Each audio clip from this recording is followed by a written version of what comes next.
आइए दोस्तों, एक डरावनी कहानी सुनते हैं। भयानक सपने। यह कहानी मेघालय के रहने वाले विनय की है। विनय ये घटनाएं बचपन में अनुभव करते हैं। जब वे एक बच्चे थे तब वे पढ़ाई में बहुत अच्छे थे।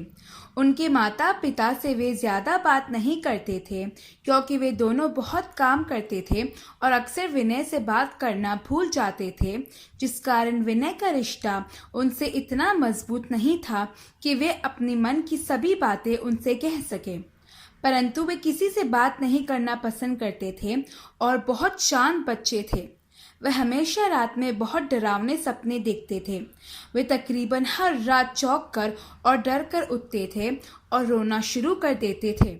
विनय जब 5 साल के थे तब से हर रात सपने देखते थे जिसमें वे रात के बीच में अपनी आंखें खोलते थे और अपने कमरे के दरवाजे पर एक खटखट सुनते थे।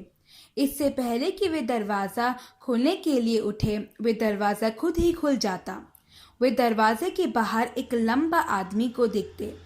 वे लंबा आदमी कुछ 60 बरस के आसपास होगा। वे आदमी बहुत डरावना लगता था और उसके कपड़े भी फटे पुराने थे। वे आदमी धीरे से विनय के कमरे में आते और विनय के बिस्तर पर कोने में बैठ जाते।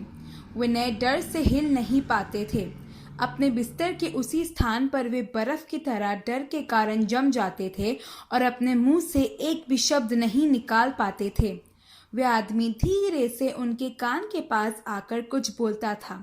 वे आदमी उन्हें यह बोलता कि तुम्हें मैं जिंदा नहीं रहने दूंगा, मैं तुम्हें अपने साथ ले जाऊंगा।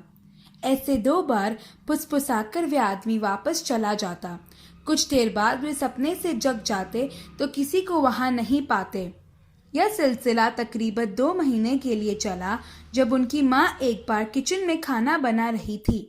जब वे किचन में थी तब वे किसी बच्चे के जोर से रोने की आवाज़ को सुनती है। उसकी माँ को लगता है कि विनय रो रहे हैं, इसीलिए वे दौड़ के विनय के कमरे में जाती है तो देखते हैं कि विनय अपना स्कूल का काम कर रहे हैं।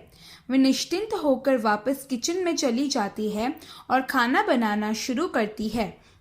तभी वे वापस बच्चे की रोने की आवाज़ सुनती है।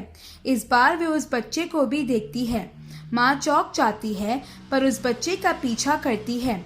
वे पीछा करती है तो देखती है कि वे बच्चा ऊपर के मंजिल के एक कमरे में जाता है और खिड़की से कूद जाता है।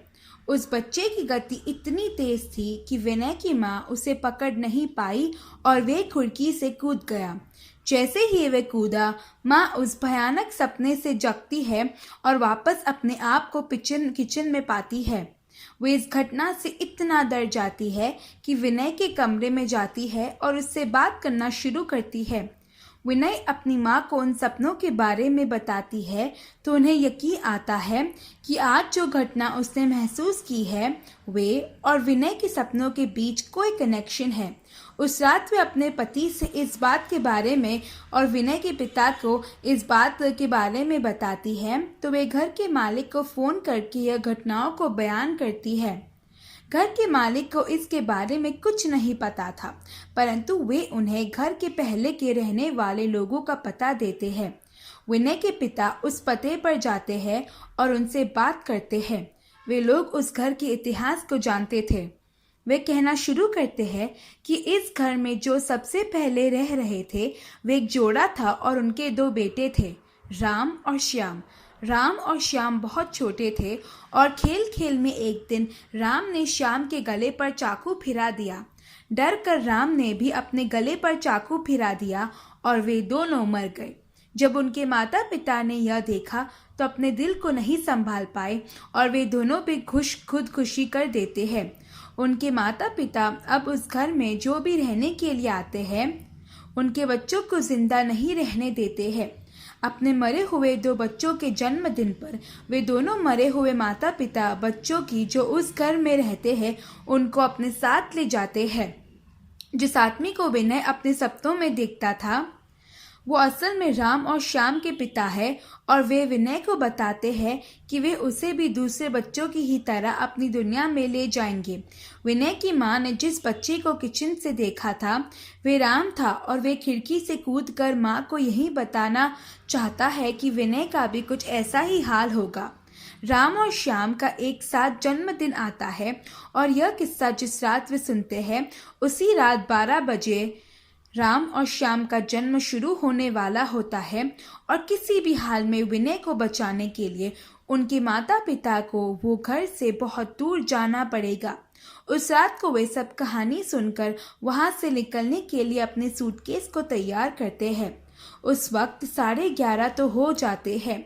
वे जैसे ही दरवाजे से निकलने की कोशिश करते हैं वे यह देखते हैं कि दरवाज़ा जाम हो गया है और वे वहां से निकल नहीं पाते हैं। वे दरवाजे को जोर जोर से धक्का मारते हैं और अंत में बहुत कोशिश करने के बाद वे दरवाजे को तोड़ देते हैं और वहां से भाग जाते हैं।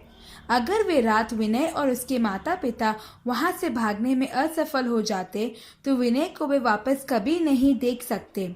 उस रात के बाद उस घर पर हमेशा के लिए ताला लग गया और वापस उस घर में रहने के लिए कोई नहीं आया। इस कहानी से हम यह सीखते हैं कि हर माता पिता को अपने बच्चों से बात करनी चाहिए और हमेशा उनसे उनके मन की बात पूछनी चाहिए, क्योंकि कई बार कई बातें न बताने पर बड़ी मुश्किलों का सामना करना पड़ता है।